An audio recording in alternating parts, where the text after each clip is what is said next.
Salut tout le monde et bienvenue dans cette nouvelle vidéo où aujourd'hui on va voir ensemble un exercice super intéressant qui traite sur les intégrales, qui porte sur les intégrales et notamment une intégrale que je vous propose de calculer, qui est une intégrale trigonométrique un petit peu compliquée puisqu'on a une fraction, un cosinus, un sinus, une multiplication par x. Et donc dans ce type d'intégrale, on va voir comment est-ce qu'on peut utiliser une technique très intéressante que je vais vous présenter à travers un exercice justement de certaines fonctions. C'est une propriété de certaines fonctions qui vérifie une condition particulière que je vais également vous détailler. Les amis, n'hésitez pas à vous abonner à cette chaîne, à activer la cloche pour être prévenu des prochaines vidéos, à me suivre sur les réseaux sociaux Instagram et sur Facebook si vous appréciez le contenu que je propose, à faire vivre cette chaîne par vos likes, par vos commentaires, par vos partages, et à m'écrire à mounir.cours.particulier@gmail.com qui est mon adresse mail si vous êtes intéressé par un cours particulier, individuel ou collectif, ou par des stages de remise à niveau ou d'approfondissement en mathématiques et en physique-chimie. Et donc on va commencer le traitement, la correction de cet exercice très intéressant. Évidemment, n'hésitez pas à n'importe quel moment de mettre sur pause, à essayer de faire l'exercice par vous-même. Vous allez voir, dès lors que je vais vous montrer la décomposition de l'exercice en deux questions, ça va être plus simple que l'intégrale qui est demandée à la miniature de cette vidéo. Donc évidemment, si vous voulez faire sans l'indice, n'hésitez pas à mettre désormais dès à présent sur pause, à prendre cette intégrale et essayer de la faire. Autrement, n'hésitez pas à regarder la vidéo pour suivre les étapes que je propose dans cette correction. Donc, ici, nous avons f, une fonction continue sur l'intervalle AB. Donc on considère une fonction qui est continue sur l'intervalle AB qui vérifie pour tout t appartenant à AB, f de a plus b moins t égale f de t.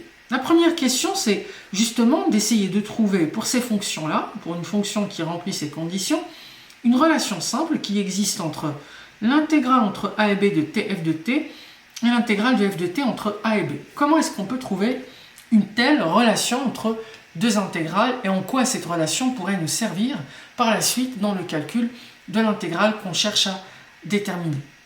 Donc, ici les amis, on va essayer de faire la première question. Évidemment, maintenant que je vous ai dévoilé ce premier indice, n'hésitez surtout pas à essayer de faire la première question, du moins par vous-même, à essayer de me trouver cette relation qui existe entre l'intégrale de tf de t et l'intégrale de f de t entre a et b. Alors, petit 1. Eh bien, très simple les amis, donc on doit chercher une relation entre... On doit chercher une relation entre l'intégrale entre a et b de t f de t dt et l'intégrale entre a et b de f de t. Évidemment, en se basant sur la propriété qui est donnée effectivement ici, qui va être incontournable évidemment dans la détermination de cette relation. Donc, la première chose que je constate ici, c'est que les bornes de cet intervalle, c'est a et b, d'accord? Les a et b, c'est justement la fonction sur laquelle est définie, l'intervalle sur lequel la fonction est définie, d'accord?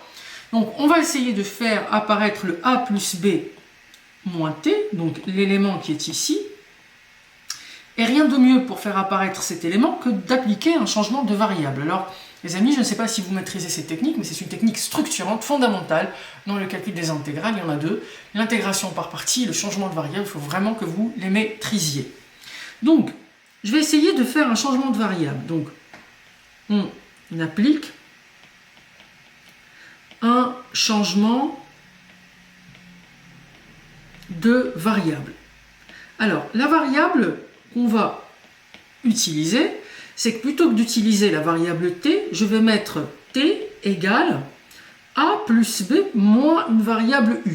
Comme ça, quand je vais écrire f de t, je vais écrire f de a plus b moins u, en fait. Et comme ça, je fais apparaître cette forme-là. Alors, si j'écris t égale a plus b moins u, alors ce qu'il faut savoir du coup que lorsque du coup, parce que t, ici, la variable initiale, donc je vais commencer par cette intégrale, elle va de a à b, d'accord? Donc t, au début, la borne, donc la frontière inférieure, petit t égale a, lorsque ce t égale à a, ça veut dire que U est égal à quoi dans ce cas? Si T égale à A, ben, ici déjà, puisque je pose T égale A plus B moins U, ça signifie que U est égal à A plus B moins T, n'est-ce pas? Donc, lorsque T est égal à A, alors, dans ce cas, U, cette nouvelle variable, est égale à A plus B moins A, donc c'est égal à B. Et lorsque T est égal à B, donc lorsque T prend la frontière supérieure, alors dans ce cas, U est égal à A plus B moins T, donc A plus B moins B, donc c'est égal à A. Donc déjà, avec cette variable U, quand T varie, oscille entre A et B, U oscille entre B et A. Ça, c'est la première chose. Deuxième chose, dt. De plus, notre dt, en fait, ou du si vous voulez, c'est la même chose. dt, ici, que je vais remplacer plutôt, dt, c'est d de A plus B moins U, d'accord? C'est une différentielle, donc ça fait moins du, parce que dA, c'est 0, la petite variation dB est égale à 0, donc dt est égal à moins du. Du coup, qu'est-ce qu'on a? Si on calcule par conséquent,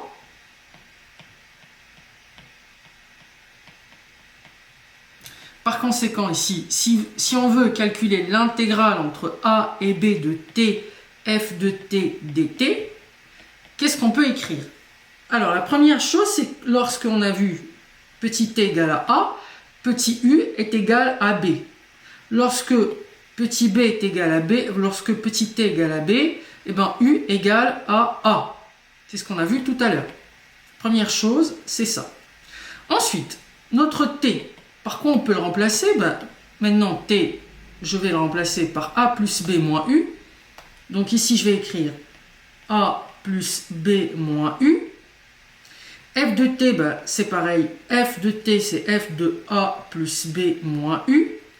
Et dt, par quoi je le remplace? Par moins du. N'oubliez pas, c'est moins du. Donc, j'ai un signe moins qui va apparaître ici à l'extérieur ou à l'intérieur, peu importe. C'est fois du. D'accord? Fois du. Bon, c'est pas très clair le du, mais c'est un du. Ok.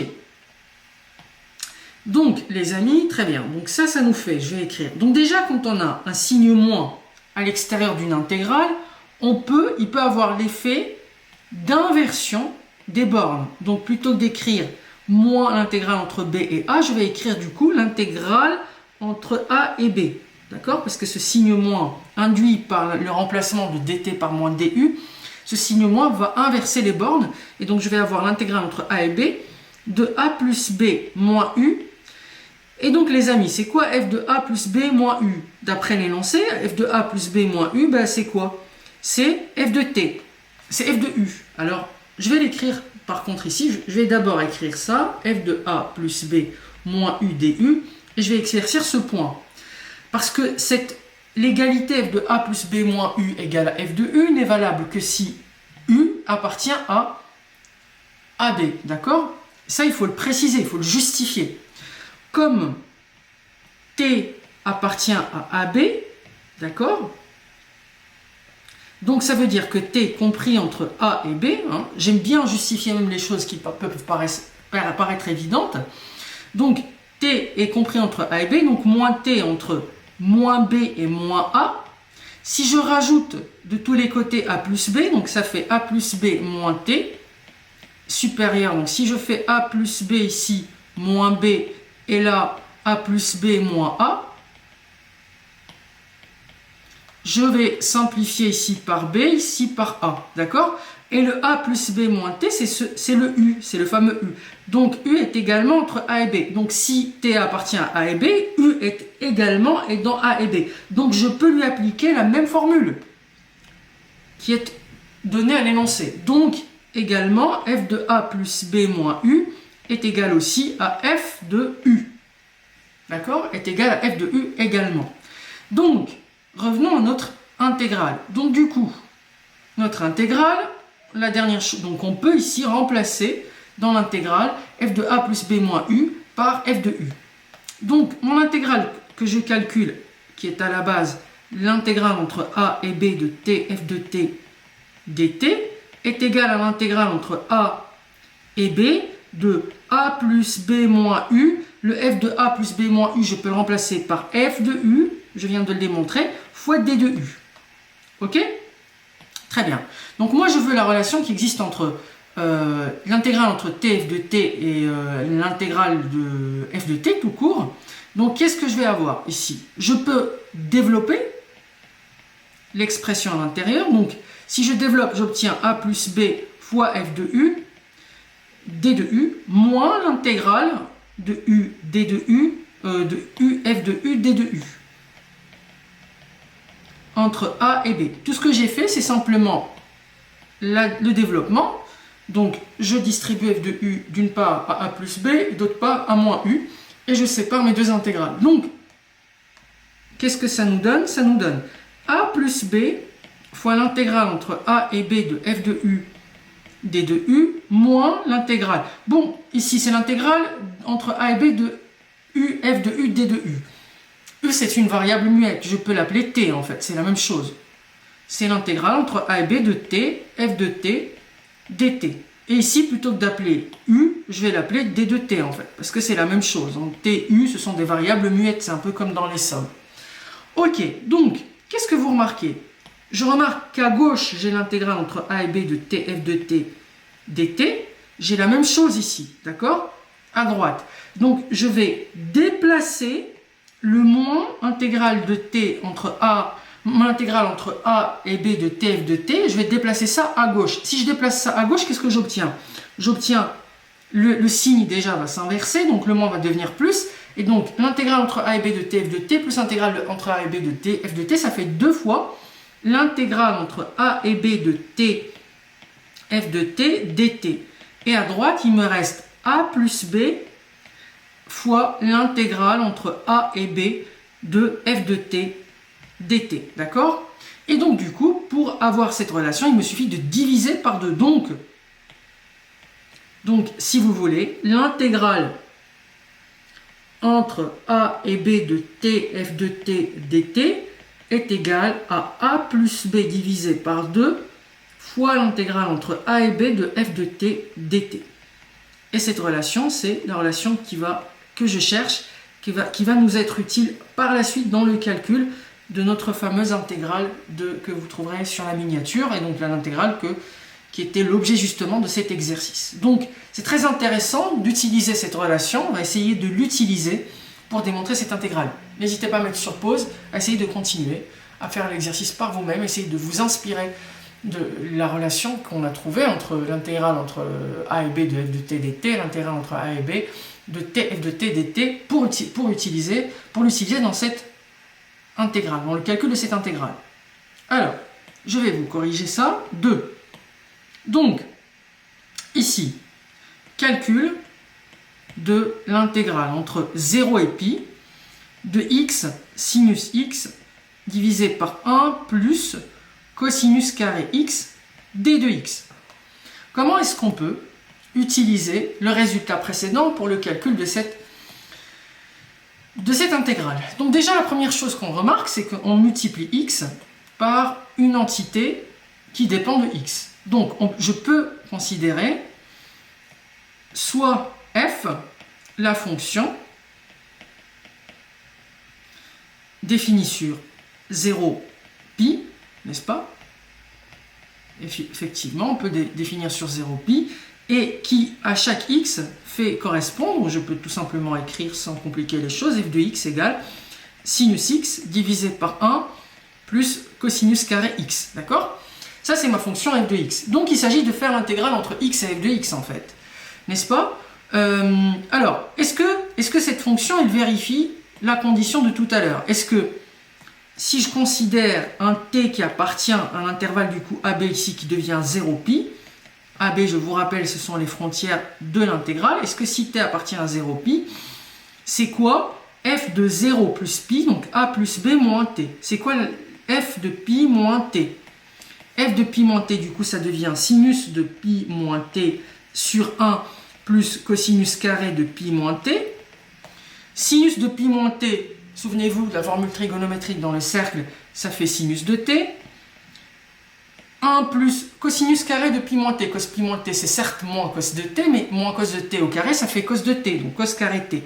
Donc effectivement, ici, la fonction f vérifie que f de pi moins t est égal à f de t tout simplement, c'est-à-dire f de a plus b moins t égale à f de t. Donc la condition de la question 1 est vérifiée. C'est une fonction qui est définie, et d'ailleurs je peux même préciser qu'elle est continue, et continue sur 0pi, et de plus elle vérifie tout simplement que f de 0 plus pi moins t est égal à f de t. Donc je peux lui appliquer la formule qu'on a trouvée tout à l'heure. Par conséquent, qu'est-ce que je peux dire? Je peux dire que l'intégrale entre 0 et pi, l'intégrale entre 0 et pi de x sinus x divisé par 1 plus cos carré x d de x, d'après ce qu'on a fait tout à l'heure, c'est quoi? C'est a plus b divisé par 2, souvenez-vous de la formule, a plus b divisé par 2 fois l'intégrale entre a et b de f de t dt. Donc, c'est a plus b, donc c'est 0 plus pi, ça nous fait pi, divisé par 2 fois l'intégrale entre 0 et pi de sinus x sur 1 plus cosinus carré x d de x. D'accord? Voilà. Donc, très bien. Donc, maintenant, le problème se réduit au calcul de cette intégrale. Qu'est-ce qu'elle vous rappelle, cette intégrale? Sous quelle forme est écrite cette intégrale-là? Alors, le sinus x, vous voyez bien, effectivement, ici, je peux faire apparaître une espèce de u' sur 1 plus u carré. Souvenez-vous de cette intégrale, de cette primitive de u' sur 1 plus u au carré. Est-ce que ça vous rappelle quelque chose, les amis? C'est très intéressant, c'est une forme très intéressante. En fait, la primitive de ça, une des primitives, c'est l'arctangente de u. D'accord? Plus constante, évidemment, quand on parle de primitive. Donc ici, c'est très proche de ça. Mais pour avoir, ici, ça veut dire que la fonction u, ce serait la fonction cosinus. Mais la dérivée de du cosinus x, c'est quoi? La dérivée du cosinus x, c'est moins sinus. D'accord? Donc, comme j'ai sinus, il me faut moins. Donc, c'est un jeu d'enfant, ça nous fait pi sur 2 fois l'intégrale entre 0 et pi. Je vais faire quand même les... Donc, c'est comme si on avait moins, je vais mettre le moins à l'extérieur, moins ici, moins sinus, moins cosinus prime de x. D'accord? Sur 1 plus cosinus carré de x, d de x. Et donc, le moins, je vais le mettre à l'extérieur, ça fait moins pi demi. Et la primitive de tout ça, c'est arctangente du cosinus. Donc, fois arctangente du cosinus x entre 0 et pi, d'accord? Donc, qu'est-ce que ça va donner? Ça va nous faire moins pi demi fois l'arctangente de cosinus pi. Alors, arctangente de cosinus pi. C'est quoi cosinus pi? Cosinus pi, c'est moins 1. D'accord? Moins arctangente de cosinus 0. C'est quoi cosinus 0? C'est 1.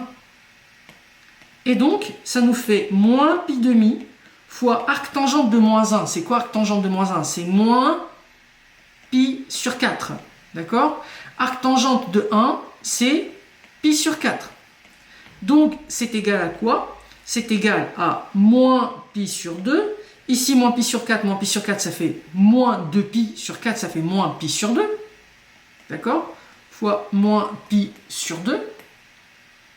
Hein, n'est-ce pas? Donc, moins pi sur 4, ça fait moins 2pi.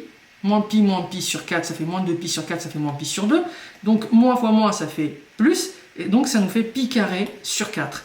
Donc, pi carré sur 4. Et en conséquence, la limite entre 0 et pi, x sinus x divisé par 1 plus cos carré x, d de x est égal à pi carré divisé par 4.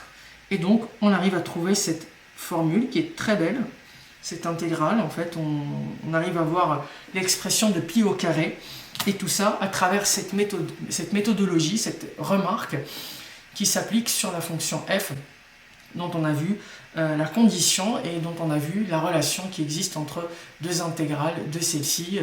Donc les amis, si vous avez apprécié cette vidéo, comme d'habitude, n'hésitez pas à vous abonner, à liker, activer la cloche pour être prévenu des prochaines vidéos, à liker, partager, à faire vivre cette chaîne par vos commentaires, par vos likes, à me suivre sur les réseaux sociaux, sur Instagram et sur Facebook, et à m'écrire également sur mon adresse mail, mounir.cours.particulier@gmail.com si vous êtes intéressé par un cours particulier individuel ou collectif, à vous inscrire également à la newsletter, il y a le lien que vous trouverez en description de cette vidéo. Et voilà les amis, je vous dis à très bientôt pour une nouvelle vidéo.